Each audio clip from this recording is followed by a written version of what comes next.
Saat ini bersama dengan saya adalah orang yang cukup yakin saya akan temui ketika saya masuk neraka.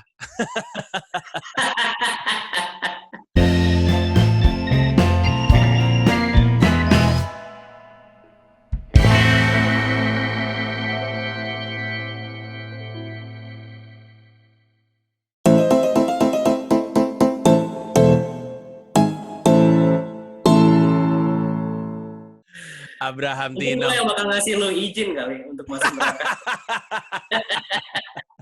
Gue lagi ada di ujung pintu neraka, ya kan? Yang jagain masih nimbang-nimbang nih orang masuk atau enggak di dalam. Abraham Tino, masukin aja bro, temen gue tuh, ya gitu. You're probably like that though. Gua kemarin, tapi gue lupa nih karena gue nggak nonton utuh. Gue tuh kemarin denger wawancara lu tuh di yang sama Danet. Oh iya. Apa sih? Apa lu nyebut-nyebut nama gue tapi apa gitu? Ngomong apa sih lu? Gue lupa deh. Gue langsung ketawa bangsat nih orang. Gue selalu nyebut lu di video, terus gue nyebut lu di video Danet, Bang Danet, Bu Danet, gue pakai nama lu juga gitu. Gue bilang karena gue nggak ngerti openingnya kan, terus gue bilang ya gue Panji Pragiwaksono, nggak ada tanda-tanda kebotakan gitu doang. Oh iya benar, emang anjing. Emang si Danet itu tipenya nggak gini berarti ya? Jadi Danet ngelempar pertanyaan, list gitu, Iya. terus lu jawab langsung dalam bentuk video gitu ya? Iya, tadinya tuh gue nggak ngerti ya. Tadinya mungkin mau ditulis gitu atau gimana, cuman abis itu dia Bung Danet ngelempar pertanyaan gue, terus gue jawab via WhatsApp, terus dia bilang gimana kalau jawaban lo di videoin aja gitu. Terus oh ya udah, terus dia bikin formulasiin pertanyaan baru, terus ya udah dilempar gue bikin videonya gitu. Kayaknya sih kutipan lu itu sering ini ya, sering bukan kepake, artinya orang selalu suka sama satu buah kutipan. Kalau gua nggak salah jadi judul yang punya Danet, dan itu sering muncul. Dan waktu kita ngobrol juga kita kutipan itu muncul soal apa sih kurang lebihnya lu apa sih lu di sini tuh apa sih, gue lupa deh. Pokoknya bukan untuk pertanyaan itu kaitannya tentang kenapa lu nggak di TV.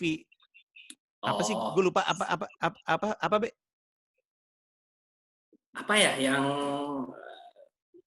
I'm not doing this because of fame atau apa? Bukan. Jadi intinya adalah Gue lupa deh. Yang mana? untuk jago, bukan. Aduh, apa sih? Gue lupa deh. Oh, itu yang sama Yusril kali yang di apa namanya yang di podcast Stand Up Indo. Oh iya benar. Ya gue nyari jago, nggak nyari apa tenar. Iya betul. Gue suka banget itu. Gue nyari jago bukan nyari tenar. Dan konsekuensinya adalah fokusnya lebih di mengasah dan di menulis dan di membawakan ketimbang pemunculan gitu ya. Iya. Tapi kan itu gue as a performer gitu. Sementara yang sama Bung Danet itu gue as a person gitu, as personal gitu. Karena gue ngelihatnya ada dua dimensi yang berbeda gitu. Kalau buat personal tuh stand up ya kayak yang gue jelasin di videonya Bung Danet gitu. Cuman kalau yang as a performer gitu ya gue pasti punya target, goals, achievement yang pengen gue capai gitu. Kayaknya gue pernah bilang ke lu kan yang gue pengen dethrone Rindra gitu. Iya. Yang pas abis ini ya itu kayak motivasi goblok aja, misdirection yang gue kasih ke gue untuk kayak tampil lebih baik aja gitu. Nah, ya. Tapi mari kita tarik mundur, karena kalau lu bilang lu di sini untuk menjadi jago dan mungkin lu punya ambisi-ambisi personal ya. Tapi kan kadang-kadang tuh motivasi orang untuk stand up tuh suka saturated dengan uang yang kemudian worowiri di depan dia, peluang yang kemudian worowiri di depan dia. Biasanya orang yang nggak terlalu buru-buru untuk cepat dapat uangnya adalah karena udah aman dari sisi uang. Nah, gue nggak tahu nih apakah ini juga terjadi sama lo. Lo tuh kerja lu apa? Apakah cukup untuk membuat lo merasa kayak Rindra kan? Rindra mah emang orang udah kaya gitu. Dia nggak peduli kalau misalnya dia nggak dapat duit dari stand up. Jadi dia ngomong apa adanya gitu. You know, apa? Lo sebenarnya kerjanya apa sih? Kalau gue dulunya gue copywriter, terus habis itu sekarang gue ngelola toko bahan bangunan, toko material gitu sama bokap gue. Terus ya menurut gua cukup banget sih, Hmm. lebih dari cukup malah untuk menjauhkan gua dari godaan masuk industri apa ya.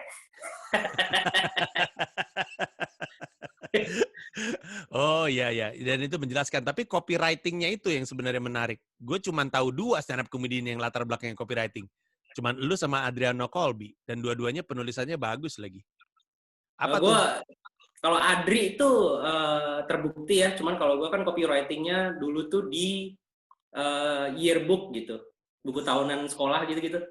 Oh, Ya bikin judul terus kayak gitu-gitu. Jadi lo nggak akan ngelihat karya-karya gue di skala nasional wah, gitu. got it wrong. Gue pikir lu kerja di agency gitu kayak, wah dunia kreatif, ternyata yearbook. Nah, iya. Tapi kan yearbook yang paling gede gitu di Indonesia. Jadi ya, Apa yearbook paling gede di Indonesia? gue nggak bisa sebut merek lah, jangan dong. Karena kan banyak kompetitornya. Ntar gue kayak nggak bisa. What do you mean yearbook? Gue pikir yearbook sekolah, bukan ya? Yearbook sekolah tuh kan ada kayak banyak perusahaan gitu, banyak agensi yearbook gitu. Oh gitu. Oh Dan itu tuh wow. ada yang ya Tapi kan gitu. slogan-slogan kosong, banal gitu nggak sih jadinya? Ya, yang follow your dream bla bla bla dan itu harus di cherish the memories bla bla bla gitu-gitu. Dan gue harus membahasakan itu untuk kayak 1.300 sekolah untuk dengan masing-masing judul yang berbeda gitu. Gimana caranya gue nangkep essence ini untuk ke Wow. 300 sekolah yang berbeda bla bla bla gitu-gitu. Lu sebenarnya lu kayak Mario Teguh versi teks. Enggak juga anjing. Itu kan kerjaan aja. Kalau Mario Teguh versi teks kayaknya lu deh. Lu kan yang banyak ngisi seminar motivational gitu-gitu. Gue nanya deh sama lu. Sekarang gantian gue yang nanya. Lu pernah nggak di satu poin di karir lu kayak as a motivational speaker gitu, waktu lu ngisi acara gitu, terus di tengah sentence lu tuh kayak mikir kayak I'm full of shit gitu, terus habis itu lu ngeliat orang-orang, kok bisa ya orang-orang ini kayak makan omongan gue bahkan belum tentu percaya. Dan harus jujur ya. Iya, oke, gini. Lu mengharapkan Oke, karena ini lu kan pedagang kan, dan kalau ada pihak yang nggak bisa ditelan omongannya mentah-mentah selain politikus adalah pedagang, dan lu adalah pedagang yang kebetulan pernah terjun di dunia politik, so ya. Iya. Ini juga gue nggak pernah ditanya soal yang kayak gini-gini, which is interesting karena gue tuh selalu nggak suka disebut motivational speaker. Jadi dulu nih, Be, kan gini ya, kita bisa sepakat ya, gue bisa lucu, ada yang bilang gue lucu, ada yang bilang gue nggak lucu. Tapi kayaknya kita bisa sepakat, gue ini pinter ngomong. Dan gue bisa aplikasikan pinter ngomongnya untuk apapun. Untuk jualan, untuk memotivasi misalnya, atau untuk menjual motivasi, atau untuk ngelawak. Kebetulan, duitnya paling aman di lawak, ya kan? Nah, jadi untuk waktu yang cukup lama, gue tuh sering dapat job motivator, dan setiap kali ada dari manajemen gue dulu nih, Mas Panji ada job motivasi, gue buang itu semuanya. Ya nggak mau lah, gue bukan motivator, gue malah paling kesel. Dan gue beneran nggak suka motivator. Karena gue pernah punya pengalaman dengan seorang motivator, dan dalam rangka kelangsungan tur saya tidak mau sebut namanya, ntar jadi masalah. Pandemi lagi gue lawan, nanti gue ada somasi lagi. Gue ketemu dengan motivator. One of the biggest name in the nation, motivator ini. Terus gue nge-MC untuk sebuah acara di mana dia jadi motivator. Terus orang ini, I don't know man, maybe he got up on the wrong side of the bed or something. Tiba-tiba egonya ketowel, Be. Jadi dia lagi jadi motivator untuk sebuah perusahaan, lalu kelihatannya dia terganggu dengan orang yang body language-nya nge-heckle. Body language-nya gini aja. Kita kan sebagai pemanggung kan kita bisa ngelihat bahasa tubuhnya orang-orang ya. Tapi kan sebagai komedian kita belajar untuk contain ini masalah. Kalau cuman kita yang ngeh, ya udah kita contain aja, nggak usah dibahas. Kalau kita bahas malah jadi semua orang tahu. Nah ini si orang ini yang harusnya pengalamannya tinggi, untuk entah alasan apa, terganggu dengan orang ini. Kemudian di tengah-tengah ngomong nih, Be, dia berhenti terus bilang, Anda saya liatin dari tadi kelihatannya bahasa tubuhnya menolak omongan saya. Kenapa? Anda sudah sukses. Hah? What the hell? Gue tertarik dong. Wah ini dia nih. Gue mesti perhatiin nih orang. diserang, manusia ini diserang. Dan orang yang diserang ini ngebalas dengan santai. Jadi misalkan ditanya, emang kenapa? Anda kelihatannya tidak suka dengan omongan saya dari bahasa tubuh saya. Emang kenapa? Anda jangan menolak dong untuk sukses. Anda sudah sukses. Terus orangnya bilang ini, sudah.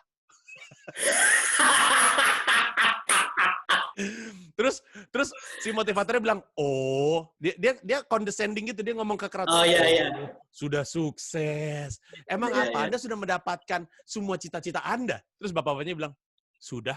Oh, sudah. Terus gitu. Kenapa? Anda memang sudah punya mobil yang Anda suka, rumah yang Anda inginkan. Terus dia bilang, sudah. Oh, sudah. Gitu. Terus gue makin lama, sebentar, something is wrong and he is not sensing it.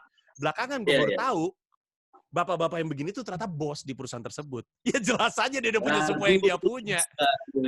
Nah, lagian motivator kok fasis gitu sih? Jangan-jangan produk suksesnya dia dulu tuh kayak Hitler, Mussolini gitu mungkin ya. Nih, orang nolak omongannya di konfrontir aja apaan? Asli. Nah makanya gue tuh kadang-kadang suka ngerasa dan kalau gue diundang ke kampus bahkan ini paling sering ketika ke kampus sih. Ketika gue undang ke kampus untuk jadi pembicara, gue tuh selalu ngetawain MC atau pembicara sebelum gue yang selalu bilang, semangat pagi ketika lagi malam-malam, lu tau gak sih? Jadi pas gue masuk atas panggung, gue bilang, apaan sih semangat pagi ini jam 8 malam ini dong. Lama lagi Anda ngomongnya, saya nggak naik-naik gitu. Jadi gue tuh selalu nggak suka sama, tahu nggak yang simbolik-simbolik gitu. Biasanya kan motivator suka punya ucapan selamat nih, kayak, selamat pagi, sukses terus, selamanya, go, tepuk tangan. Gue tuh nggak suka itu, gue nggak suka orang-orangnya, gue nggak suka kepalsuan yang mereka jual, sehingga ketika gue disebut sebagai motivator, gue juga kesel. Jadi tapi nyatanya kan lu banyak ngisi seminar-seminar gitu-gitu kan, then what changed gitu? What changed? Iya. Yang berubah adalah manajemen gue bilang ini bukan job motivator, tapi job public speaking. Which is the same thing. Jadi gue bilang, sebenarnya gini, kalau lu nanya apakah gue pernah ngerasa I'm full of shit ketika lagi diminta job untuk jadi public speaker / motivator itu, gue selalu ngebuka dengan bilang bahkan. Lu bisa tanya, 1 tahun, 2 tahun ini, 3 tahun bahkan, setiap kali gue diundang ke perusahaan, kayak PLN, terus kementerian apa, gue selalu buka dengan, bapak-bapak, ibu-ibu, saya juga nggak ngerti kenapa saya diundang ke sini, saya ini pelawak loh. Gue dengan bilang bahwa saya itu nggak punya kemampuan yang bapak punya. Saya ini pelawak, saya ini orang goblok. Gue tuh bilang gitu, I guarantee you. Jadi, gue bilang bahwa dari sekarang nih, apapun yang saya omongin, ini belum tentu benar ya, saya cuma ngomong apa yang saya suka aja gitu, dan yang saya alamin. Sudah, gue ngomong aja. Dan gue punya kebiasaan untuk kalau gue nggak tahu jawabannya, gue bilang. Sering kok. Jadi ketika sesi gue ngomong, terus kan mereka nanya kan, Mas Panji gimana kalau lalalala, terus gue bilang, wah saya nggak tahu tuh Pak. Waduh. Gue juga bingung karena it made me a player within a circuit I'm not comfortable with. Gue satu sirkuit dengan misalnya Mary Riana, Mario Teguh, terus udah gitu, ya siapapun lah yang kayak gitu-gitu. Terus gue bilang dan di setiap gue jadi pembicara atau motivator, gue selalu bilang bahwa komedian itu lucu karena dia salah. Motivator ini seakan benar, jadi saya bingung, saya ini apa sih? Di satu sisi gue nggak tahu, mungkin lu nggak setuju dengan pernyataan gue, tapi for the most part we are funny because there's something wrong in our head gitu. Mungkin kepercayaan kita yang salah, perspektif kita yang salah. Jadi kita lucu karena kita salah, dan gue nyaman menjadi orang yang salah. Tapi ketika gue jadi motivator, seakan-akan gue benar, jadi gue bingung nih gue yang mana. Dan penonton kan ekspektasinya kalau orang datang ke seminar yang gitu-gitu kan ekspektasinya adalah untuk dapat ilmu gitu. Iya. Ya kan, dan kemudian lu mengharapkan ilmu dari komedian, kalau seminarnya tentang bagaimana menjadi komedian yang baik gitu. Itu aja gue masih kayak, misal kalau lu yang ngomong, emang iya. Jadi jadi komedian itu harus emang iya. Ngomong-ngomong cuma karena menang tur aja lu gitu. Ngomong-ngomong soal emang iya ya. Gue tuh penasaran, kadang-kadang nggak selalu, tapi kadang-kadang ada komedian yang ngelihat komedian yang membuat dia jadi komedian. You get me? Jadi kayak kayak for me it was between Robin Williams and Chris Rock. Robin Williams itu yang bilang sama gue bahwa oh gue tuh bisa jadi kayak gini, I understand now. Tapi Chris Rock itu yang bikin gue oh gue pengennya kayak gini. Walaupun akhirnya nggak kekejar juga dan gue berdamai menjadi diri gue sendiri.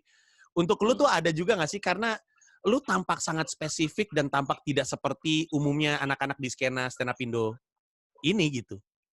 Siapa yang ngasih itu untuk lu? Banyak kok yang kayak gue. Maksudnya yang ada di underground gitu. Enggak juga. Maksud gue kalau tematik stand up-nya mungkin iya, tematik stand up-nya. Tapi kepercayaan dalam menjalankan karirnya juga nggak sama gitu. Misalnya orang mengatribusikan lu dengan Rindra dan misalnya dengan, misalkan Coki ya, Coki atau Tretan Muslim gitu. Tapi Coki sama Tretan Muslim juga ngambil jalan yang cenderung populer. They're out there. They expose themselves. Lu nyaman dengan tidak mengekspos diri lu. Dan lu kan, gua asumsikan ya, level kekayaannya mungkin bukan kayak Rindra yang waktu gua datang ke kawinan, bunga ucapan selamat itu dari menteri gitu. Kenapa ada menteri bunga ucapan selamat? Pantesan si Rindra gila-gilaan kalau stand up backingannya. Maksud gue, some people have apa ya, kayak manusia yang kemudian membuat dia berpikir, oh jalan itu bisa gua ambil gitu. Ada atau nggak ada untuk lu? In a way ada sih, gue ngelihatnya si Eddie Griffin gitu, terlepas dari dia main film yang aduh apaan dah gitu, kenapa lu begini sih gitu. Biasanya ketika di film gitu semua ya. Iya makanya, aduh anjing lu di apa yang terjadi dengan idealisme lu gitu-gitu. Cuman di stand up-nya sendiri gue ngelihat ternyata stand up tuh lewat apa yang dia ungkapkan di stand up, terus habis itu interviewnya dia, gue ngeliat oh ternyata emang ada jalan yang bisa lu bisa ngukir nama lu nih tanpa harus menjadi being up there gitu. In a way ya. Cuman selebihnya ya kalau di Indonesia gue ngelihatnya tuh si Om Imot waktu itu yang jadi pemicunya. Wow, I would never see that name coming. Apa? Yeah. Not in a way that you're thinking of.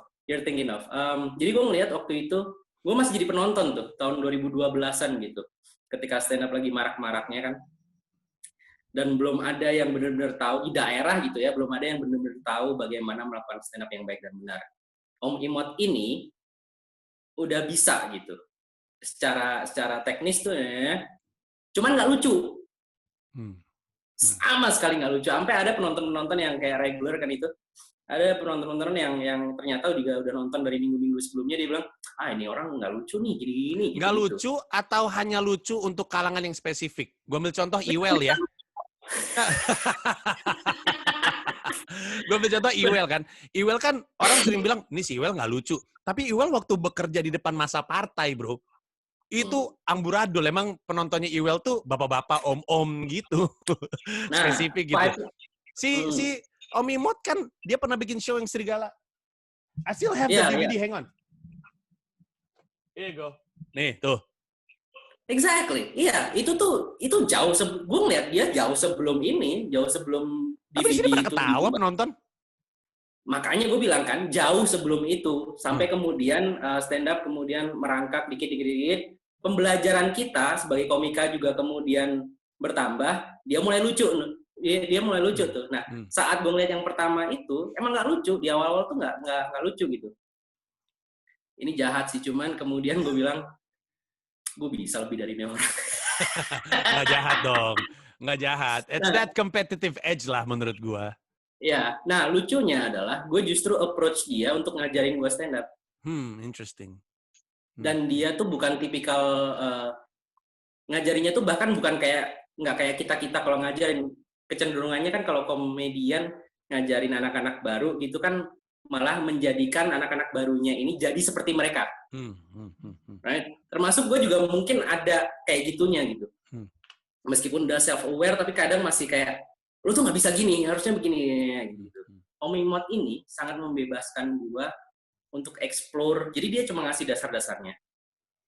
Lepas dari itu udah lu explore sendiri aja, bla bla bla gitu.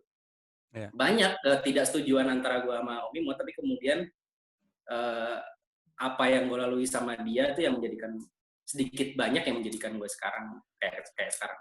Ya, dan lingkungan Stand Up Indo Jogja tuh menarik ya menurut gue ya. Karena ada komunitas tuh yang spesifik warnanya gitu. Jadi lu bisa ngebayangin kota ini tuh biasanya tembusannya tuh kayak begini warnanya. Tapi Jogja tuh nggak pernah bener-bener kayak gitu. Karena dari Jogja ada kayak lu, ada Ali Akbar, ada Mamat, ada Hifzi, ada Yusril, ada Benny. Maksudnya Benedion, betul, warnanya itu menarik sekali gitu. Apa ya, kolamnya tuh kenapa tuh sehingga, atau karena emang Jogja secara umum emang kota seni dan nggak pernah ngerasa seni harus satu warna gitu, atau kenapa sih? Atau ada Gue sih yang ada ngeliatnya lebih ke, mentorship yang bagus atau apa gitu? Penasaran gue. enggak juga sih kalau mentorship yang bagus, lebih ke karena latar belakangnya bukan karena kota seni, tapi justru kota mahasiswa, kota pelajar gitu. Bandung Yang lu juga. sebut, nggak, yang lu sebut ini kan orang-orang yang kebanyakan yang lu sebut barusan itu bukan orang asli Jogja. Iya sih, iya sih. Yang kemudian kepribadian mereka yang sudah terbentuk oleh adat budaya mereka, mereka sadar tidak sadar mereka aplikasikan di komedinya yang kemudian menjadikan identitas mereka sendiri gitu. Oh, iya. Dasarnya memang sama, setup, punchline, bla bla bla, teknisnya gitu-gitu sama. Cuman pengembangannya kemudian sendiri-sendiri gitu. Ya. Udah gitu doang. It's that simple. Ya, dan gue pertama kali gue ngeliat lu itu di Funniest Comedy Mix nggak sih? Iya kan? Ya, itu juga itu malam gila tuh. Sayang sekali orang pada nggak nonton. Itu kembalinya Krisna Hareva. Krisna Hareva udah lama nggak stand up. Om Sam, ya, Sammy atau Slim Boy. Terus Sammy bagus waktu itu. Krisna, wah bagus waktu itu. Terus ada elu dan ada siapa lagi ya? Ada gua, ada Kukuh, ada Bung Rindra, ada Hakim Bagil. Ada siapa lagi ya? Gue lupa deh. Hakim Bagil lagi, lucu banget itu manusia. Orang gila tuh. Orang gila tuh. Iya, itu gila banget itu. Iya. Arya, ada Viko. Oh iya. Hakim Bagil tuh salah satu yang you either get him or you don't gitu. But once you do, there's no in between kalau sama dia. Betul, no in between. Sebenarnya semuanya sih line up-nya si Bata Effendi Project itu juga unapologetically themselves lah. Dan apa namanya, gue cukup yakin ada orang yang nggak kenal lulu pada nonton di Funniest Comedy Mix karena poolnya misalnya cuma Sam gitu, atau poolnya misalnya cuma Arya, sehingga mungkin kaget. Tapi itu malam luar biasa sekali. And I was hugely impressed by you, dan lu udah dibilangin apa namanya, udah masuk radar gue, disebutin, gue lupa tapi kejadiannya apa ya, kayaknya lokal stand up day atau stand up gunung. Lu stand up gunung juga nggak? Atau stand up hutan ya? Yang mana ya? Nggak pernah gue di stand up gunung atau stand up hutan. Baru di lokal stand up day kalau festival. Yang membuat lu ikutan lokal stand up day tuh pasti kan karena referral kan? Karena mungkin ngeliat lu di sesuatu, apa tuh? Lu diajakin siapa ya? Awe apa ya kalau nggak salah? Atau Ajis malahan. Ajis langsung yang ini. Ajis karena Ajis kan MC itu yang di Funniest Comedy Mix itu. Ajis sama Gomblo kan. Oh, Funniest Comedy Mix itu sebelum LSD ya? Oh iya benar. Iya, sebelum dong. Oh, berarti pertanyaannya adalah yang ngajak lu LSD. Kayaknya ya Ajis itu. Sorry, yang ngajak kan lu Funniest Comedy Mix maksud gue, yang ngajak lu Funniest Comedy Mix. Nah, Bata dapat lu dari? Bata itu waktu itu masih di MLI. Sorry, di Funniest itu dia baru cabut dari MLI. Nah, dia tuh nonton gue. Kenalnya udah lama, tapi baru berkesempatan nonton, maksudnya dia nonton gue itu, gue bikin acara reuni anak-anak Jogja, angkatan gue kayak Benedion, Yusril dan kawan-kawan itu, Bata datang. Bata datang barengan sama beberapa teman-teman komunitas Depok gitu, ada kuman segala macam. Mungkin dia impressed, well obviously he was impressed gitu. Nggak cuma sama gue, sama teman-teman yang lain juga. Terus abis itu kebetulan ada agenda MLI tour di DIY Jateng. Ditariklah gue untuk ngisi sebagai yang ngisi di lokalnya itu, sebagai performer lokalnya. Terus dia kayak punya janji gitu, gue bakal bawa lu ke Jakarta bla bla bla bla gitu. Cuman Erwin waktu itu bikin Who Am I. Gua sama Erwin udah pernah main sebelumnya di Surabaya Comedy Sunday All Star, acaranya Dono. Terus Erwin waktu itu nyari opener, sebelum Bata akhirnya bisa reach out ke gue bikin acara di Jakarta, Erwin duluan. Ya udahlah, si Erwin, gue buka Erwin, Bata ada di situ lagi, dia bikin lah. Kebetulan emang ada gonjang-ganjing di MLI waktu itu, Bata cabut, bikin manajemen sendiri, dan the rest is history. Speaking of MLI, karena gue hafal MLI, harusnya lu udah diajak juga masuk sama mereka. Pernah ngajak nggak mereka? Halo, mau ngasih tahu aja bahwa penjualan tiket untuk sejumlah kota Komodo Menoi World Tour di tahun 2020 ini akan dibuka tanggal 20 Agustus. Itu mencakup kota Makassar, Denpasar, Balikpapan, Palu, dan Jakarta. 5 kota tersebut akan buka penjualan tiket lagi tanggal 20 Agustus. Untuk 4 kota tadi yang di awal, itu periode Wongsoyudan. Untuk Jakarta, periode pre-sale. Karena Wongsoyudannya udah tanggal 20 Juni kemarin. Nah, untuk harga tiketnya, dan ada kelas-kelas tiket apa aja, berapa harga masing-masing kelas tersebut, bisa lu baca di tersinggung oleh panji.com. Sekali lagi, 20 Agustus untuk Makassar, Denpasar, Balikpapan, Palu, dan Jakarta. Dibukanya jam 12 siang waktu Indonesia Barat di loket.com, seperti yang kemarin juga di Jakarta. Nah, yang gue mau ngingetin adalah bahwa kalau emang lu mau beli tiket, pastiin jam 12 lu langsung sikat aja dulu. Karena berangkat dari pengalaman kemarin, kendati pun lagi di pandemi seperti ini, penjualan tiket Istora Senayan di periode Wongsoyudan kemarin sangat cepat di luar perkiraan gue. Jauh. Dalam waktu kurang dari 1 menit, 3.300-an tiket habis terpesan. Kurang dari 1 menit. Baru gue rilis, kemudian gue mau bilang, mau posting di Instagram, oke udah bisa dibeli. Tiba-tiba ada yang DM, Bang, kok udah nggak bisa dipesan?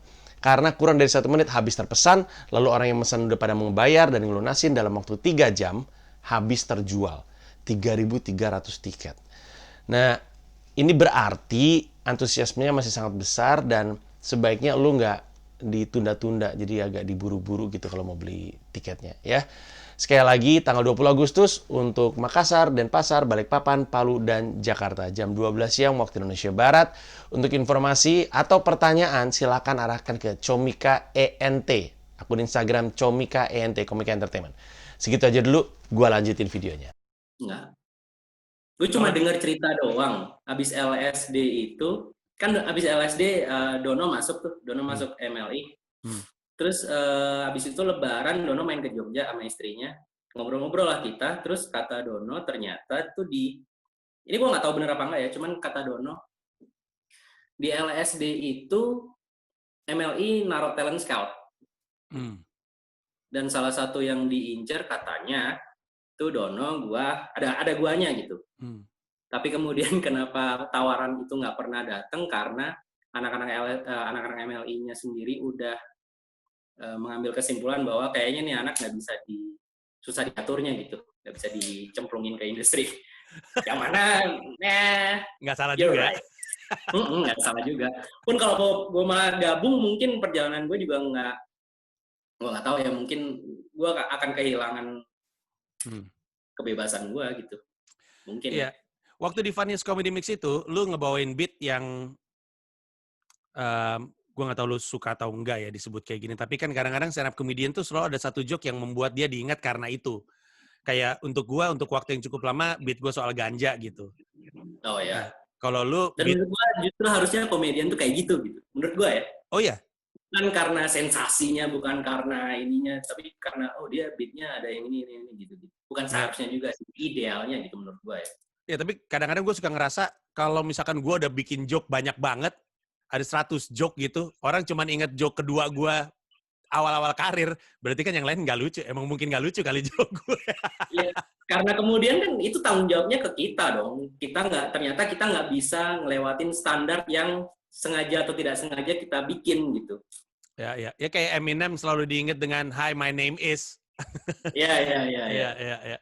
Tapi si beat yang gue maksud itu tentang lo adalah beat bayi jelek, ya kan? Oh ya. Iya. Itu juga waktu itu lo bawain nggak sih di Komika Money Market?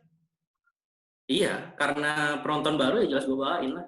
Iya. Kan beat perkenalan gitu, beat halo gue Abraham. Oh. ke orang-orang gitu. Ya. Very interesting karena sebagai komedian kadang-kadang lu mau nggak mau ya suka merhatiin reaksi penonton dan lu itu salah satu komika yang reaksi penontonnya selalu ketawa lalu di follow up dengan geleng-geleng. Iya. Jadi mereka tahu mereka salah tapi when it's funny, right? Yeah, exactly. Iya. Lu nggak bisa bilang mereka salah, man. When it's funny, you know? Iya betul. Maksudnya kalau kadang-kadang refleks kita memancing kita untuk ketawa, logikanya baru creeping up from behind. Wait a minute, you're not supposed to laugh gitu kan? Terus lu jadi gini. Nah, gue ingat nih, ini ngomongin soal itu. Gue ingat banget waktu pertama kali lu gue ajak untuk jadi opener gue. Terus lu nanya sebuah pertanyaan. Coba lu kasih tahu. Nggak mau. Itu spoiling namanya, nggak mau. Gue mau spoiler. Waktu jadi Abe ngomong gini, lu mau ini atau mau ini? Gue bilang, oh iya. What the fuck, man? Itu dua-duanya sakit jiwa itu.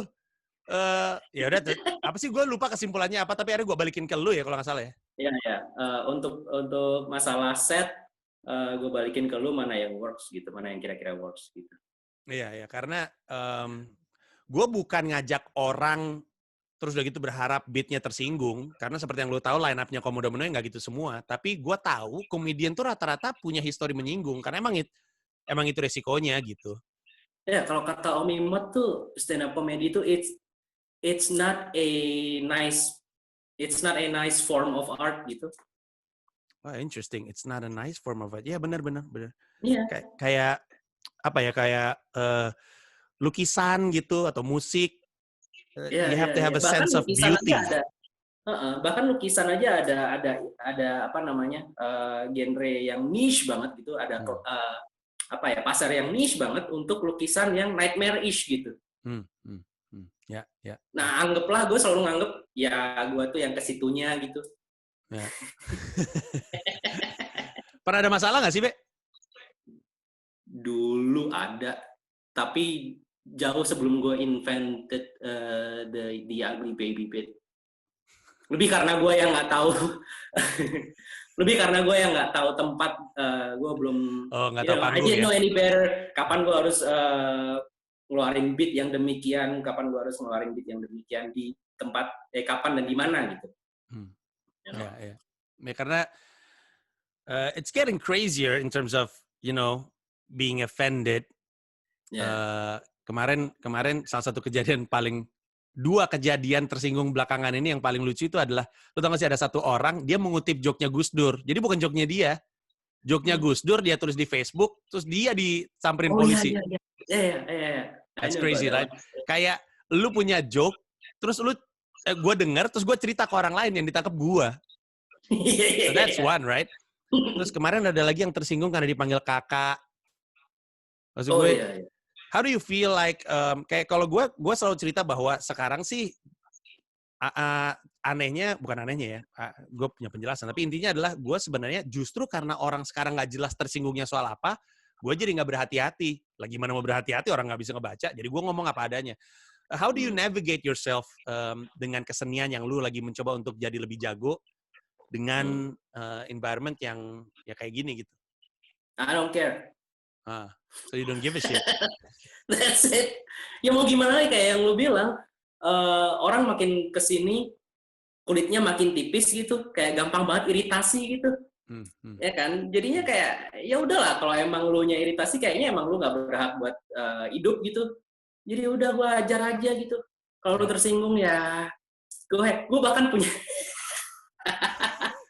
gue tuh punya rencana gini kan, ada beberapa orang yang selalu nanya apa namanya, kapan gue bikin spesial bla bla bla gitu kan.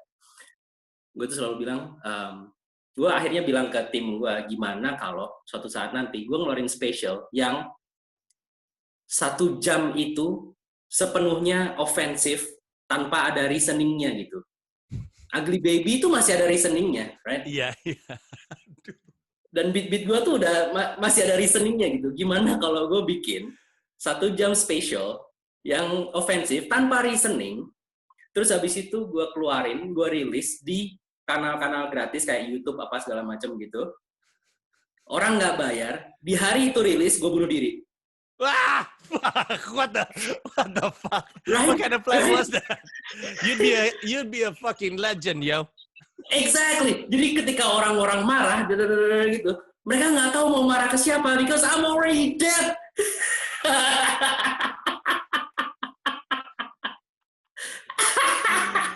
That is a super plan. Gua nggak nyangka gua akan ngomong kayak gini, tapi untuk pertama kalinya ada orang punya rencana bunuh diri, saya dukung.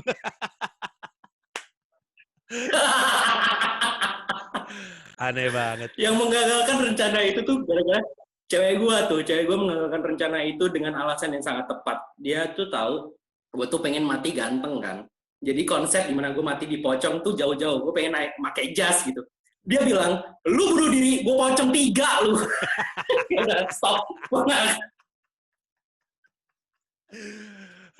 Gila. Lucu banget. Gue tuh, kalau lu lihat ya, ini gue bicara kepada yang nonton, kalau lu lihat, ketika gue sebut nama Abraham Tino, antara orang tahu dia dan pengen ke Bali untuk nonton AB, atau nggak pernah dengar namanya sama sekali dan bingung kenapa dia dipilih. Tapi ya itu ke kualitas dari seorang AB ya. Kadang-kadang lu begitu spesifik sekali, jadi lu bermain di ranah yang unik, tapi orangnya juga nggak peduli. AB doesn't give a fuck. Yang ngapain? Kalau sekarang masalahnya tuh, the more you give a fuck, malah lu yang makin sakit hati gitu. Ya, I agree, 100%. Gua belakangan ini cerita bahwa justru gua nih kayak gini, septic tank yang gue bikin di Jogja, terus Hidup Indonesia Maya, dan apalagi nanti Komodo Menoy, itu justru semacam apa ya, kayak it's like when you're gay, you're coming out gitu, kayak lu udah capek kompromi, habis itu udahlah, I am who I am. Ya lah, apa adanya. Karena Pragiwaksono kemarin itu, gue tuh pengen bikin show yang gue nggak capek gitu, gue nggak usah khawatir soal isunya terlalu sensitif, karena sebelumnya itu apalagi yang juru bicara tuh gue ngomongin prostitusi, pemerkosaan, ngomongin pelanggaran HAM gitu. Terus gue cuma pengen bikin spesial yang udah gue pengen enak-enak aja di atas panggung, ngomongin soal kenapa nama gue Panji, orang tua gue, kucing dan segala macemnya. Tapi dalam karir gue, kucing itu paling parah kan tersinggung. Gue bilang, ya udahlah, matilah lu semua lah. Orang gue udah bikin hati-hati aja tersinggung. Iya. Gue selalu bilang setiap kali gue milih opener, itu adalah karena gue nggak sabar bawa dia ke depan penonton gue. Jadi moga-moga lu yang ada di Denpasar senang ketemu dengan Abraham Tino, dan untuk siapapun yang denger dan jadi penasaran, bangsat jadi pengen terbang ke Bali gue, ya siap-siap aja. It's a great honor though kalau sampai ada orang yang kayak gitu, apa namanya? Menurut gue ya, Be.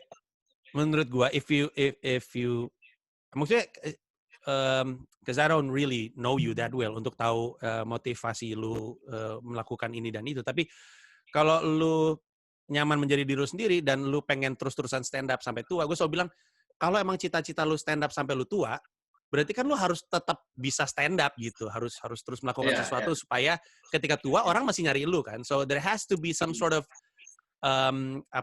growth in your career, right? Kalau lu bilang lu pengen.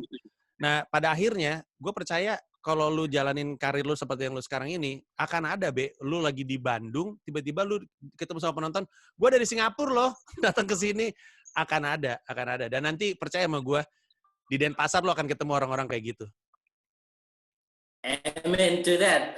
Jujur aja pernah ada kayak gitu sekali waktu gue main di Surabaya. Ya, dan itu tuh kayak seneng tapi ada penyesalan juga karena waktu itu gue bikin show di Surabaya bareng sama Yusril. Terus orang ini datang dari Jakarta, udah nonton gue 3 kali di Jakarta, datang ke show itu bareng sama pacarnya.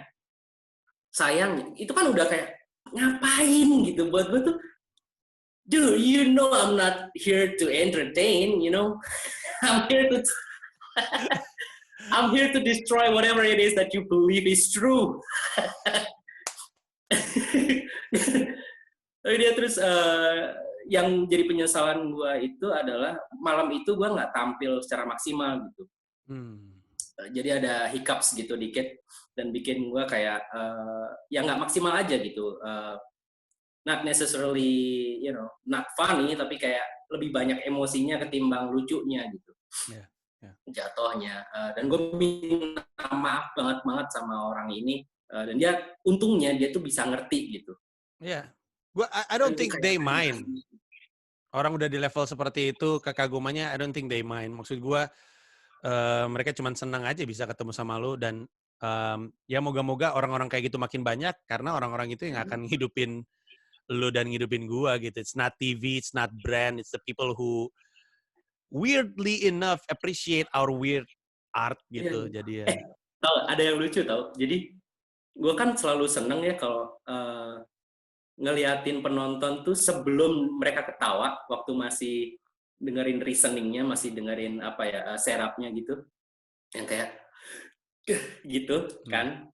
Nah ternyata hal itu tuh dilakuin juga sama beberapa penonton gue gitu, yang pada dasarnya udah nonton katakanlah Big Bayi Jelek 2-3 kali gitu. They didn't come for that, they didn't come for the joke, they came for the reaction. Jadi gue kayak torture device aja gitu buat. Iya, gue ngerti. Antara mereka, mereka cerita gue, antara mereka tuh ada satu yang bilang dia ngajak temennya untuk ngelihat reaksi temennya nonton gue. Ada lagi yang emang sengaja duduk, terus setiap kali gue ngejok dia tuh kayak ngeliatin kiri kanan gitu. Ngeliat ini orang gila ya. Dia lagi ngetes pertemanannya nih. Siapa-siapa aja nih yang gak asik di antara teman-teman gue nih supaya bisa gue lepas-lepasin. Tapi menurut gue itu tidak seaneh yang kita pikir karena kan sebenarnya kan what makes us feel alive when we can tap into certain feelings that is there, right? That's why people watch horror because they want to be afraid karena emang ada. Dan gue percaya dan I'm not as brave as you into tapping into that emotion, tapi emang kadang orang pengen merasa jahat, you know? Tapi Bung ini komedi gitu.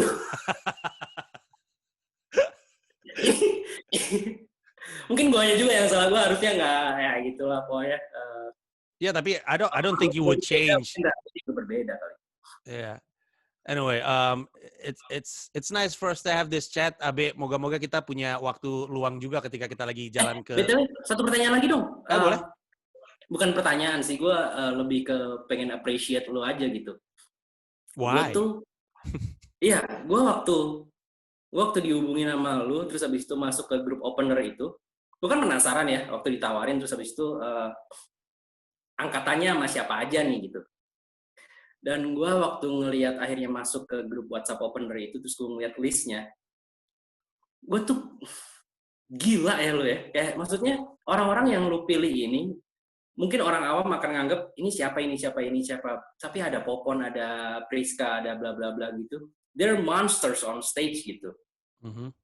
Gue mikirnya antara lu udah punya, untuk Komodo dan Menoi ini, antara lu udah punya set yang sebegitu solid untuk follow mereka ini di setiap malamnya, right? Atau emang lu pengen ngebunuh karir stand up lu sebagaimana lu ngebunuh karir rap lu.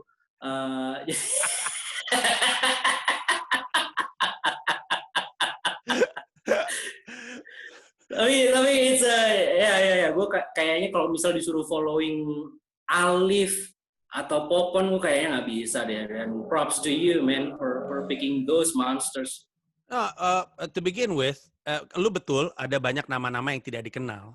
Tapi dan gue selalu diprotes. Tapi that's nothing new though. Dari pertama kali gue tour orang selalu protes sama opener yang gue pilih karena mereka pengennya nama yang mereka kenal, ya kan? Kayak gue tour Merdeka Dalam Bercanda zaman dulu tahun 2012 orang bilang kenapa openernya bukan Raditya Dika, kata gue. Bilang aja lu pengen nonton Raditya Dika tapi satu harga sambil nonton gue, emang anjing lu pada. Sepaket. Iya. Tapi dari awal gue punya tour, gue selalu bawa orang yang gue rasa monster.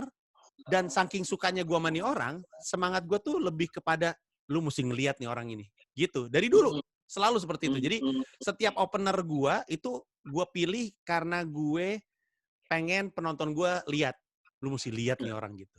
Itu satu. Terus kedua soal following up, kombinasi dari I don't really care anyway sih. Maksud gue maybe I do feel fun. Nggak tahu ya. Gue sih ngerasa gini sih. I know this, gue nggak yang paling lucu, that's for sure. Tapi Ya. gue tahu people, gue tahu orang ketika nonton komedi itu tidak dalam semangat mencari yang terlucu. If you understand me. Ya. I think the interesting part about this art is it allows people to enter your mind and then enter your belief system. Terus, you know, kadang-kadang kalau bukan dari stand up, gue nggak akan tahu ada orang miskin semacam Marcel gitu atau ngerti gak sih? Waktu itu ada stand up comedian namanya Aldi. Beatnya dia itu tentang ibunya pernah mau ngaborsiin dia dengan mukul perutnya ketika dia masih di dalam perut, right? Oh wow. Yeah, it's crazy. You should look him up. Namanya Aldi. Dia dari stand up Indo Jaktim kayaknya. Tapi maksud gue spesifik banget ya Aldi gitu, seolah-olah di Indonesia tuh nama Aldi cuma one and only gitu. Thank you. I know itu PR lo aja. Tapi balik ke poin gue, kalau bukan dari stand up, gue dari mana bisa tahu ada cerita orang hampir mati karena ibunya bunuh dia, mukul-mukul perut dia. Jadi karena gue tahu itu, I don't think there's any insecurity in terms of am I funny or not. I just have stories, you have stories, right? Yeah. Ali Akbar have stories, Priska have stories. Yeah. Dan orang datang pengen lihat ceritanya aja. Itu satu soal following up, dan yang kedua yang lu lupa, bagaimanapun orang kan bayar tiketnya untuk nonton gua, untuk nonton mereka. So walaupun mereka lebih lucu, their money was on me, right? Iya sih. Jadi udahlah, maksudnya gue ada bayar untuk nonton Panji. Oh, ada opener lucu banget. Jadi jangan dia lebih lucu daripada Panji. Tapi duitnya Panji juga yang bawa, ya udahlah. So ya gitu sih. Susah. Dan satu hal lagi, gue tuh lebih tenang kalau gue nontonin opener gue dari balik panggung. That's one of the reason also. Iya, jadi I still have this nerve, right? Walaupun show gue sendiri, I still have this nerve. Dan for a very long time, I used to watch comedy sebelum gue buka. Lama-lama gue pikir, ngapain gue substitusi aja dengan nonton opener gue. Jadi gue juga milih opener yang gue tahu akan bikin gue ketawa. Ya udah, regardless orang kenal atau enggak, kayaknya di list gua yang paling orang nggak kenal adalah mungkin Yuda Ilham, Yuda Brajamusti, Andri Sakti, Yuda Brajamusti mungkin orang nggak kenal. Tapi ini orang-orang ini bikin gua ketawa. Gamila aja. Gamila kan paling muda, dan mungkin orang ngerti gue bawa Gamila karena gue pengen ngasih panggung lebih banyak sama Gamila biar dia cepet matang. Tapi kalau orang denger beatnya Mila soal dalam tanda kutip putus sama pembantu, paling dekat dengan Rindra dan Abe perempuan, Gamila. Tapi ya, she has to be on her game lah. Dan Gamila tuh agak kayak Akil, Hakim. Hakim Bakil sama Hakim Bakil ya. Ya kayak Hakim sama kayak Kukuh even. If you get him, you get him. If you don't gitu. Nah, Mila ada certain weirdness gitu di Mbak Gamila nih. Sama juga kayak yang di Kukuh gitu. Kukuh kan ada kayak off. This guy is off, man. Iya, is a bit off gitu. Dan dua-duanya nggak peduli gitu. Dua-duanya unapologetically themselves gitu. Dan kadang-kadang bawa masalah, kadang-kadang, you know, in comedy it's kind of tricky. You just have to find your market. Gue inget Mila waktu di Comedy Club, di Ketawa Comedy Club, itu pecah banget karena audiensnya tepat. Pas manggung di Perempuan Berhak di depan SJW,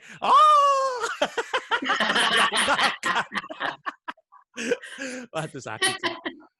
Tapi gitu, maksud gue nggak pernah mempertimbangkan apakah penonton suka atau tidak. Gue nggak pernah mempertimbangkan apakah dia lebih lucu atau nggak lebih lucu daripada gue. I just like the comedian. Dan penonton gue mesti lihat mereka seperti apa, termasuk lu. Jadi moga-moga orang-orang yang nggak tahu Abe jadi suka sama Abe, dan kalau misalkan lu tertarik silakan incar tiketnya tanggal 20 Agustus, infonya di tersinggung oleh panji.com. Be, it's been nice, yo. Terima kasih banyak ya. Alright. Bye. Bye.